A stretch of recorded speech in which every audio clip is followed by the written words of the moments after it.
his horror. They would tell you to lie on the cot face down and grab the rail at the head of it. And his horror. He beat me so bad I couldn't go back out to work because I was bleeding.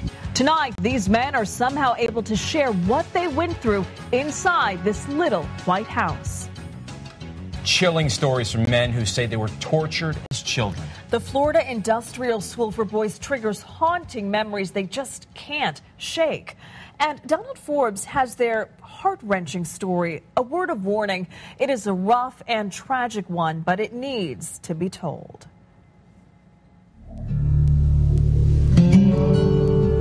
They whip you so bad that your butt splits open. Physically, they bust the skin and usually drive your underwear right into your body. And it emotionally is just no describing the torment and the terror. Don't forget, these are 10, 11, 12-year-old kids. The tales of horror carried out at the former Florida Industrial School for Boys are all frighteningly similar.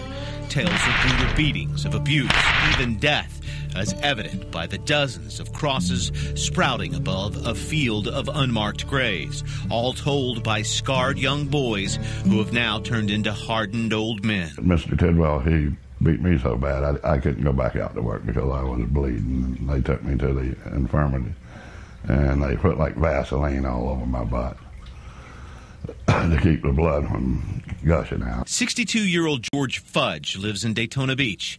50 years after his incarceration at the state reformatory school, the memories are as fresh as yesterday. I try to forget it, but you never can. You can, even have dreams of it.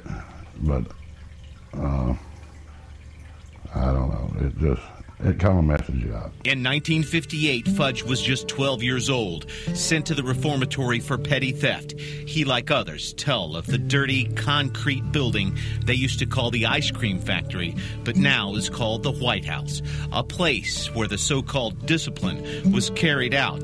Discipline that came at the end of a long leather whip, similar to the old-fashioned barber strap. They would tell you to lie on the cot face down and grab the rail at the head of it. There was a vomit and blood-covered pillow there that you had to, they encouraged you to bite the end of it, and that was to keep you from biting your tongue off or your lips. Jim Blunt was sent to the reformatory for skipping school. He, too, was just 12 years old and received several beatings at the White House. He, like many others, can still hear the whirl of the massive fan inside the room used to mask the shotgun-like sounds of the leather popping against raw flesh. The occasional screams from the victims that escaped, even though they were told any cries would only result in more full-force lashes. When they finish beating you, you have to stand up and look him right in the eye, because he wants to make sure that you're not crying. As you're standing there, you can feel the blood going down the back of your calves and filling up your shoes. Besides the beatings, there was also a kind of organized fight club.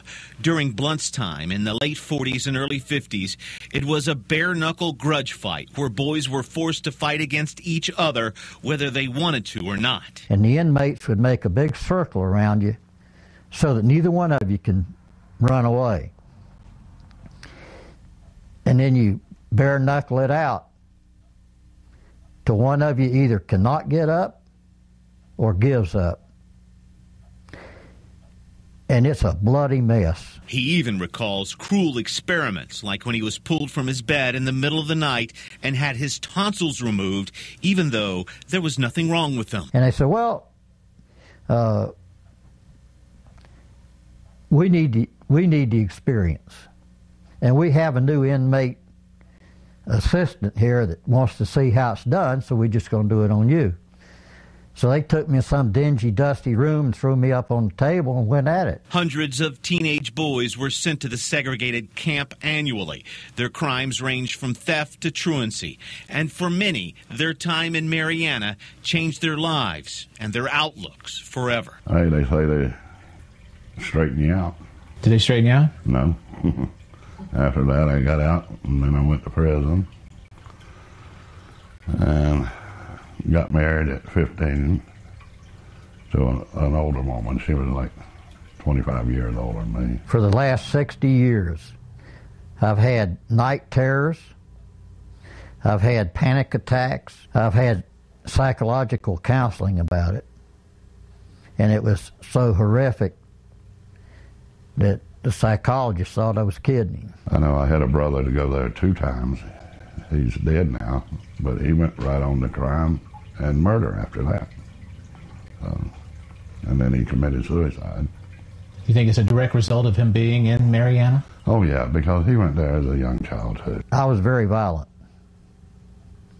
And I become an alcoholic, bad alcoholic. As for those haunting graves, both men remember seeing other kids just disappear and have no doubt some lost their lives to the cruelty that will be embedded in their memories like the permanent scars across their bodies. It's hard. It's still hard. You think of them things today. What would have been like if you hadn't have been there? You don't never know. You're actually brainwashed. You're brainwashed to believe that you are no damn good. You're a piece of trash. That's all you'll ever be, is trash. Donald, just unbelievable to see that these crimes took place and that they happened to children. So young, 10, 11, 12 years old. It didn't matter to the people at that camp. Those kids were going to get a whooping, a beating, in other words. Just heartbreaking. And for things like skipping school. And it makes you wonder how long these children had to stay there. Well, evidently it went on for a long time. From what we understand, hundreds of boys went through Mariana every year for small and large crimes alike. And they would stay an average of 9 to 12 months, and some were there for as long as possibly 2 years.